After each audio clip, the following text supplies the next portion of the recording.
Are you tired of living paycheck to paycheck, feeling like no matter how hard you work, you just can't seem to get ahead financially? It's a story all too common, but sometimes the most inspiring lessons come from those who have walked the toughest paths. Take Sheldon Adelson, for example. Growing up as the son of a cab driver in Dorchester, Massachusetts, young Sheldon knew the harsh realities of financial struggle, sleeping on the floor of his family's modest apartment. At 12, he started delivering newspapers, igniting his first spark of entrepreneurial spirit. Adelson's journey wasn't a straight path to riches. It was a road marked by resilience and strategic thinking.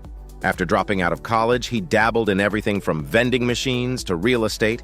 Even after losing a significant portion of his wealth in a recession, he didn't give up. Instead, he leveraged his experience and insights to become the CEO of Las Vegas Sands, the world's largest casino company, amassing a staggering net worth of $29.8 billion.